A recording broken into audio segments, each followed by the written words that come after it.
let's talk about something huge, something that pretty much all of us are dealing with right now, the focus fading epidemic.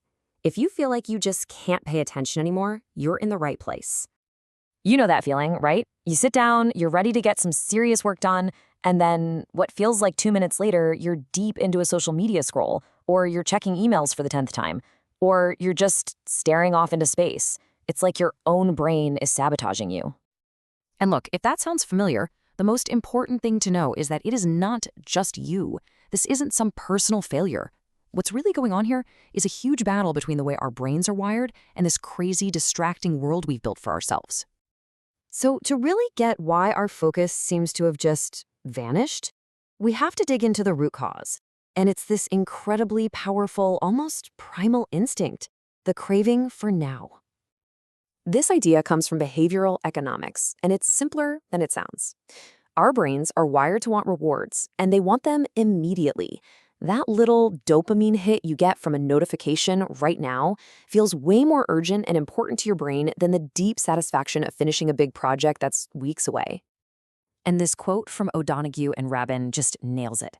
See, our focus isn't wiped out in some big dramatic moment. No, it gets worn down by 1,000 tiny little decisions every single day. Every time you think, I'll just check this one thing, or I'll start that in 5 minutes, you're making one of those small skill decisions that slowly erodes your ability to concentrate. And check this out. The research shows there's a real cost to this, and it depends on how self-aware you are. It basically breaks people down into two types. First, you've got the naive procrastinator. This is the person who's always saying, oh, I'll have more energy tomorrow, I'll be more focused tomorrow.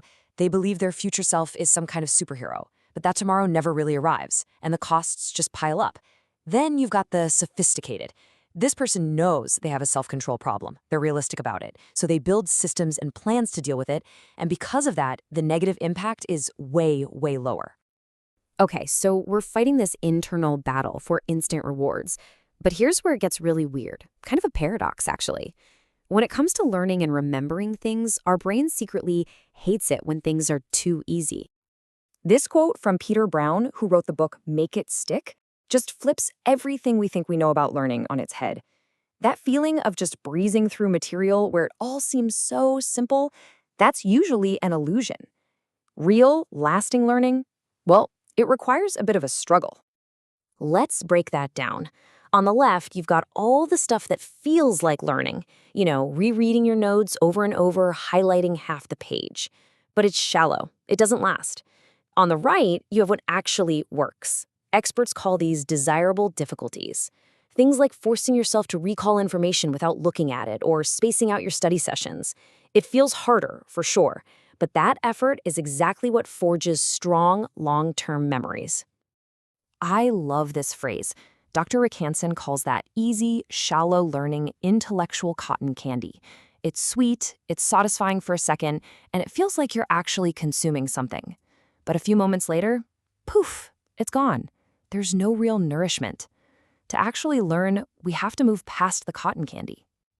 So if we need to get past that intellectual cotton candy, what do? Well, we can actually start to train our brains. We can build a fortress for information using a really powerful and ancient technique called a memory palace. Okay, first things first, we have to bust a huge myth. Your memory is not fixed. You're not just born with a bad memory. People like memory champion Nelson Dellis are clear about this. Memory is a skill, it's a muscle. And just like any other muscle, the more you train it with the right techniques, the stronger it gets. And the memory palace is like the ultimate gym for that muscle. It works because it hacks into something our brains are already amazing at: spatial memory, remembering places. Here's how you do it. First, you pick a place you know like the back of your hand. Your house is perfect. Then you take whatever you're trying to remember and turn it into a crazy, vivid, maybe even ridiculous mental image. Then you mentally place that image somewhere specific along a route in your house. So when you need to recall it, you just take a mental walk through your home and you see the images you left there. And this quote from Dr. Hansen is the perfect way to think about it. Just reading a fact is like looking at the menu. It's abstract. But using a memory palace to really encode that fact, that's like actually eating the meal.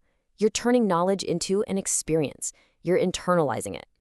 So, training our internal tools, like our memory, is a massive piece of the puzzle, but it's only half the battle. To really win the war for our focus, we also have to get strategic about the world around us. This quote from Dr. Benjamin Hardy is a total game changer. We tend to think focus is all about willpower, right? Like, just try harder. But our willpower is limited. It runs out. A much smarter strategy is to design an environment that makes being focused the easy choice, the path of least resistance. So, how do we build this fortress for focus? Well, here are a few ideas. First, get things out of your head. Use an external system, an app like Evernote to capture ideas so your brain isn't trying to juggle everything. Second, literally schedule thinking time on your calendar like it's a meeting. Third, enrich your environment by cycling between intense periods of work and then complete rest and recovery. And finally, and this is a big one, signal things to yourself. When you put your phone in another room to work, you're not just removing a distraction, you're acting like a focused person, which reinforces to your brain that that's who you are. Okay, we have covered a ton of ground here. We've gone from understanding the core problem of our fading focus to building a whole new set of tools, both internal and external, to fight back. Let's put it all together. This is really about making a fundamental shift, moving from being a passive victim of distraction to becoming the active, deliberate architect of your own attention. So here's your path forward, your new game plan. First, just acknowledge your brain's craving for now and plan around it. Don't fight it with willpower alone. Second, embrace that productive struggle, those desirable difficulties, to make sure what you learn actually sticks. Third, start training your memory like a muscle. And finally, engineer your environment so that doing deep, focused work isn't a constant battle. It's just the default. You know, when you boil it all down, it really comes to this one simple but incredibly powerful question. Your attention is the most valuable currency you have. It's your most precious asset.